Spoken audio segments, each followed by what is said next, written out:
لله رب العالمين والصلاة والسلام على رسول الكريم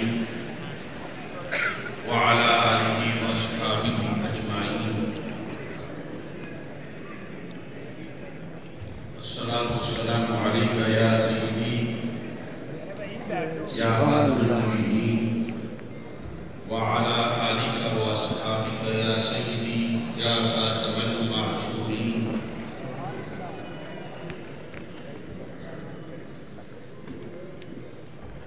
رب الجلال کی فضل و توفیق سے تحریک لبیک یا رسول اللہ صلی اللہ علیہ وسلم اور تحریک صراط مستقیم کے زیر اہتمام ایوان اقبال لاہور میں تاریخی خطبہ کنونشن کی انعقاد پذیر ہے. تھوڑی دیر کے بعد انشاءاللہ اس کا تاریخی مقالہ پیش کیا جائے گا.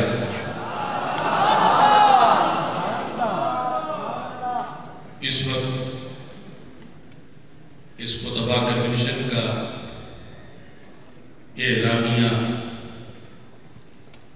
پیش کیا جا رہا ہے.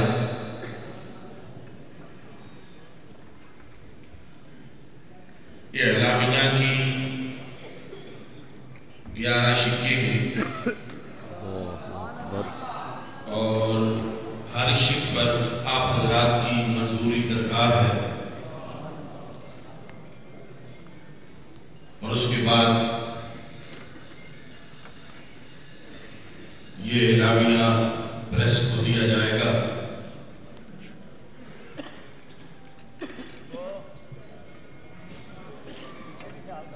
سب سے پہلی شک یہ ہے کہ انشاءاللہ تعالی پاکستان کی اکثریتی آبادی کے عقائد و نظریات کے تحفظ کے لیے آنے والا نیا سال 2023 اس کے اندر ملک کے طول و عرض میں سنی کانفرنسز کا انعقاد کیا جائے گا.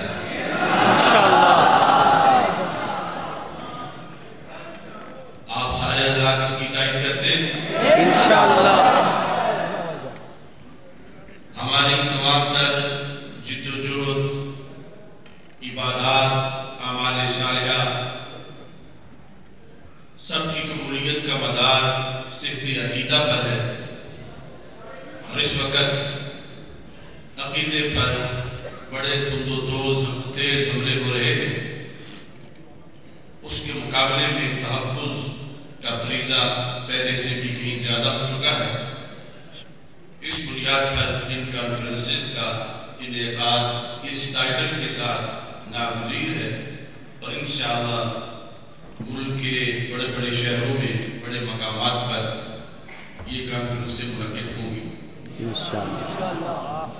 دوسرے نمبر پر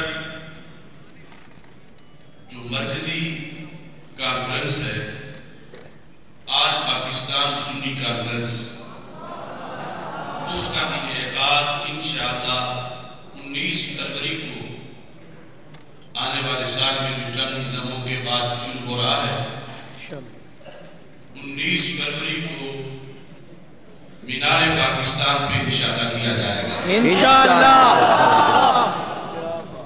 یہ کانفرنس دن کے ٹائم صبح 8 بجے سے شروع ہوگی اور نماز عصر تک انشاءاللہ جاری رہے گی انشاءاللہ. دن دہاڑے دنیا کو بتایا جائے گا کہ مینار پاکستان کے وارث زندہ ہیں، پاکستان کے وارث زندہ ہیں. 20 فروری 2023 کو مینار پاکستان کے سائے تلے تاریخی آل پاکستان سنی کانفرنس کے انعقاد کی کیا آپ لوگ تائید کرتے ہیں؟ انشاءاللہ. آپ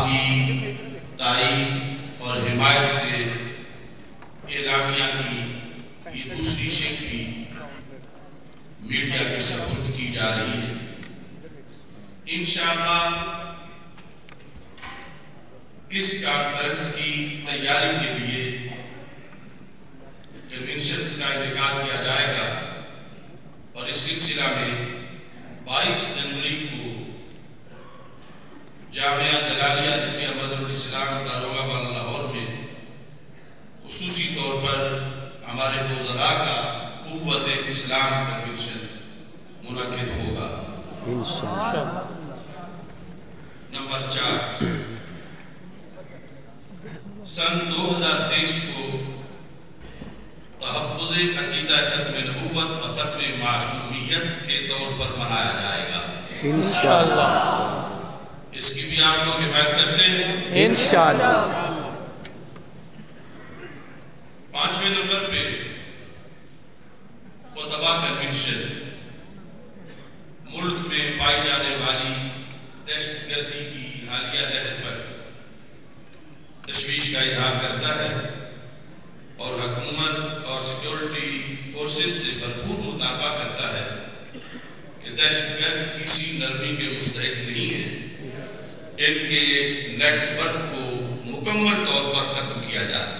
کیا آپ سارے شرکاء اس کی حمایت کرتے ہیں انشاءاللہ۔ 6 نمبر پر ایک شخص جس کا نام زاہد ظفر ہے، وہ لیا کا ہے، اس نے گنبد خضرا کے خلاف نہایت ہی نازیبا جسارت کی ہے، اور اس زمین میں وہ مبینہ طور پر توہین رسالت صلی اللہ علیہ وسلم کے جرم کا مرتکب ہوا۔ اس شخص کو رہا کیا جا رہا ہے، ہم اس کی رہائی کو مسترد کرتے ہیں اور حکومت پاکستان اور اداروں سے مطالبہ کرتے ہیں کہ شریعت اسلامی اور آئین پاکستان کے مطابق اس شخص کو سزا دی جائے۔ کیا آپ اس کی سزا کے بارے میں مطالبہ کرتے ہیں انشاءاللہ بے شک۔ 8ویں نمبر پر مختلف مواقع پر لبرلز کی طرف سے 295C کے خلاف عرضہ سرائی کی جاتی ہے۔ آج کا یہ کنونشن جس میں جلیل القدر، پیران طریقت، شیوخ الحدیث، محدثین، مدرسین، مصنفین، علماء اور خطباء جلوگر ہیں، ہر ایک کرسی کے اوپر علم و حکمت کا ایک چمکتا آفتاب و مہتاب رونق فروز ہے۔ آج کا یہ ایوان جو اہل علم اور اہل فضل کا ایوان ہے، اس کے تمام شرکاء یہ مطالبہ کرتے ہیں کہ 295C کے خلاف عرضہ سرائی پر مکمل پابندی لگائی جائے، اور میڈیا پر یا کسی فورم پر جو شخص ایسی بات کرے اسے پاکستان کی سٹیٹ کا دہشت گرد اور مجرم قرار دیا جائے، اور 295C کے تحفظ کو یقینی بنایا جائے۔ اعلامیہ کے مطابق گستاخانہ کلچر کے خاتمے کے لیے ہمارا یہ مطالبہ ہے کہ ترجیحی بنیادوں پہ کام کیا جائے اور مقدس ہستیوں کے ادب و احترام کو یقینی بنایا جائے۔ آئے روز صحابہ کرام رضی اللہ تعالیٰ عنہ کی توہین کے واقعات پیش آ رہے ہیں۔ جو شخص بھی خواہ کتنے بڑے منصب پر ہو، کسی بھی مقدس ہستی کے خلاف عرضہ سرائی کرے، آئین پاکستان کے مطابق، اسلامی شریعت کے مطابق اس کی جو سزا بنتی ہے اس کو ضرور عملی طور پر اس شخص کو کیفر کردار تک پہنچایا جائے۔ خصوصی طور پر صحابہ کرام رضی اللہ تعالیٰ عنہ کے خلاف جو عرضہ سرائی کی جا رہی ہے، اس کے لیے اس کو روکنے کے لیے اہلی ہاتھوں سے نمٹا جائے۔ کیا آپ سب ان شکوں کی حمایت کرتے ہیں؟ بے شک۔ 9 نمبر پر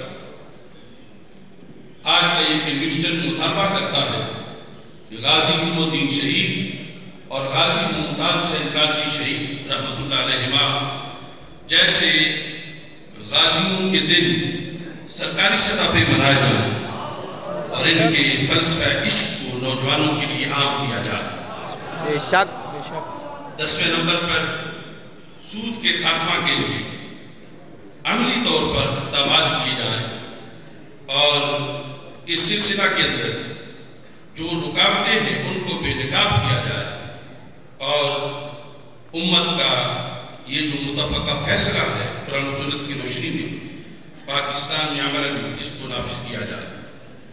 11ویں نمبر پر کمر توڑ مہنگائی کے خاتمہ کے لیے حکومت اور اپوزیشن مشترکہ طور پر لاہ عمل اپنائیں اور آپس میں جو اقتدار کی جنگ ہے اس کو چھوڑ کر عوام کو ریلیف پہنچانے کے لیے عملاً کوئی کام کریں۔